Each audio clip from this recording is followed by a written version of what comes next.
From the Newstalk ZB newsroom, this is Newsfix. In this update, fears for future health workers as the government pushes pause on Dunedin's new hospital. It's given Health New Zealand two options to deliver the project within the $1.88 billion budget, which it says has blown out to $3 billion.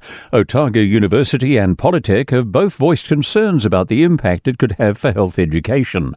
Labour Associate Health spokesperson Tracy McClellan says it's their premier medical school. The doctors that service and provide healthcare throughout the country are trained here, and it needs to be a world-class facility if we want world-class doctors. The nurses' organisations joined a march in Buller protesting against the closure of the West Coast Urgent GP clinic, with telehealth replacing it next month. It's worried the closure will put more pressure on Buller Hospital and jeopardise patient safety.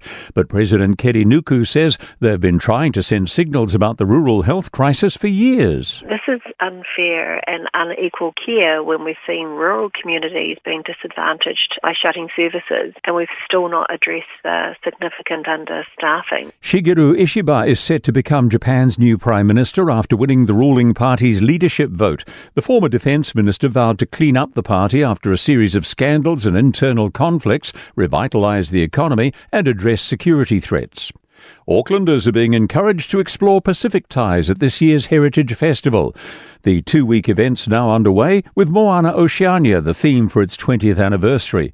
It also comes amid important anniversaries for the Pasifika community, 50 years of Niue self-government and 50 years since the Dawn raids.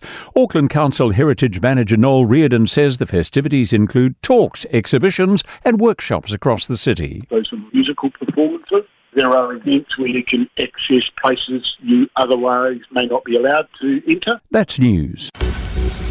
In sport, the finalists are set in rugby's Whareparma Cup Premiership. Waikato have beaten Auckland 69-12 in Hamilton, setting up the title decider with Canterbury, who beat Counties Manukau 36-31 in Pukekohe. Fullback Harry Godfrey's kicked a sideline conversion in injury time to see Hawke's Bay snatch a 36-35 NPC win from Auckland.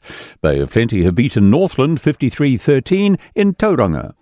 The Bledisloe Cup may be gone, but the Wallabies can still create history if they achieve a win in tonight's test with the All Blacks in Wellington. It's been 23 years since Australia's last win over New Zealand on Kiwi soil. Captain Harry Wilson says it starts with their defensive intent. We sort of let New Zealand run on top of us there, so we've got to show some improvement there, which really is just trying to win the physicality and contact there, and if we can bring a bit more line speed, it'll probably help, but we really got to win the one-on-one battles in contact. That's sport. I'm Joe Gilfillan. For more news, listen to Newstalk ZB live on iHeartRadio.